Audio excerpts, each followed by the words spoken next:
The Vault of Eternity had stood for 11,000 years at the edge of the Andromeda Gateway, denying entry to every species that had ever attempted passage.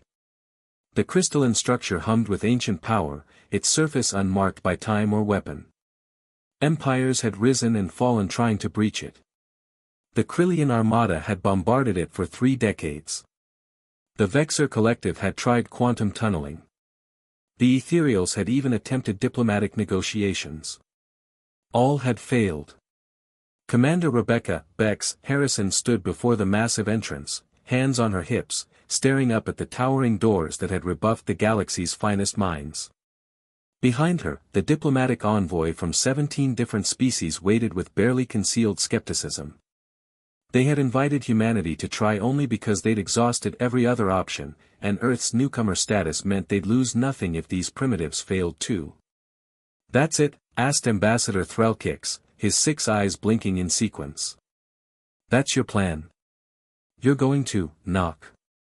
"Not just knock," Bex replied, pulling out what looked like a standard maintenance scanner. "I'm going to do a routine systems check." The assembled aliens exchanged glances. The Quelner delegate's translation implant must have malfunctioned, because surely this human hadn't just suggested treating an 11,000-year-old superweapon as if it were a broken refrigerator. Bex walked up to a small panel near the base of the door, one that every species had dismissed as decorative.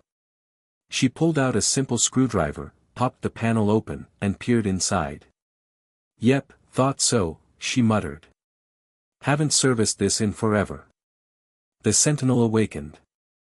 A voice like grinding galaxies echoed across the plaza, "State your purpose, mortal." "None may pass." Every species representative stepped back. Weapons were raised. Shields flickered to life. This was the voice that had threatened extinction to anyone who persisted. Bex didn't even look up. "Yeah, hi. I'm here for the 10,000-year maintenance check. You're about a millennium overdue, and I've got a work order here that says you've been ignoring your service schedule." Silence. The kind of silence that precedes either enlightenment or annihilation. "Work. Order." "Yep." Bex pulled out a tablet, tapped it a few times, and held it up toward one of the Sentinel's sensor arrays. "See? Right here. Original installation date, recommended maintenance intervals, the whole deal. You've got some corroded circuits in your tertiary authentication system, your quantum core needs recalibration, and don't even get me started on your backup power cells. When was the last time anyone checked your coolant levels? I am the Eternal Guardian. I require no maintenance." "Buddy, I've heard that before." Bex snorted, pulling out a diagnostic tool. "Every system needs maintenance. You know what happens when you ignore routine checkups. Stuff breaks. You start getting cranky, refusing access to everyone, probably not even remembering why you're guarding this place anymore." I guard the weapon that could unmake reality." "Do you though?" Bex asked, now running her scanner along the door's edge. "Or are you just stuck in emergency lockdown mode because nobody's reset your system in 11,000 years? When was your last diagnostic report?" Another pause. "Longer this time." I cannot recall." "See, that's not normal. That's definitely a memory buffer issue." Bex made some notes on her tablet. "Look, I get it. You've got one job, and you take it seriously. Respect. But if you're so backed up with corrupted error logs that you can't even remember your last status update, how do you know you're still doing that job correctly? What if the people who were supposed to access this place showed up, and you couldn't recognize their credentials because your authentication database has 11,000 years of digital crud gumming up the works?"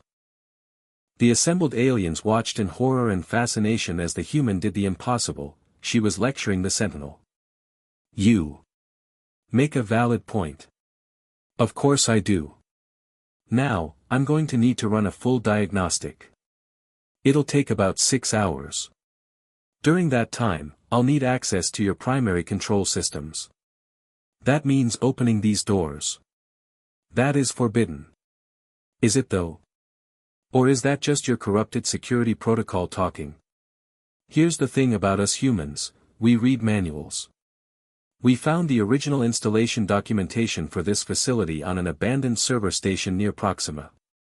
It says right here that authorized maintenance personnel are permitted full access for routine service. And guess what? I'm certified. Bex held up another document. The Sentinel sensors focused on it. These credentials are ancient. Legitimate. Damn right they are. Took us 2 years to decode them, another year to train for this certification, but we did it. Because that's what humans do.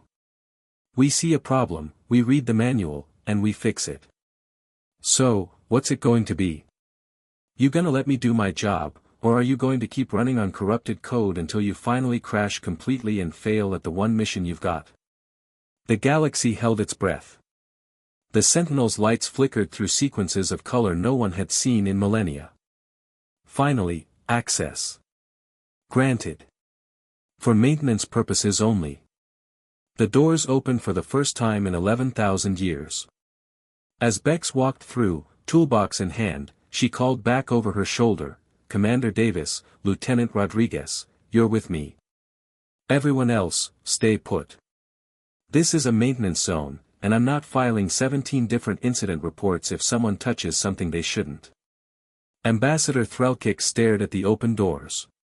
Did she just talk her way past the most secure facility in the known universe by claiming it needed an oil change? The ethereal representative, who had been silent until now, made a sound that the translator interpreted as a laugh. "No, Ambassador." She succeeded because she understood something the rest of US forgot: even immortal guardians need someone to care for them. The humans didn't try to conquer or bypass the Sentinel. They offered to help it do its job better. Inside the facility, Bex was already elbow-deep in ancient technology, muttering about whoever designed this primary coupling, while the Sentinel's voice, quieter now, almost grateful, guided her through the systems. Sometimes, the most human thing isn't breaking through barriers with force. It's knocking on the door and asking if everything's working okay. Because everyone, even an ancient cosmic guardian, needs maintenance once in a while.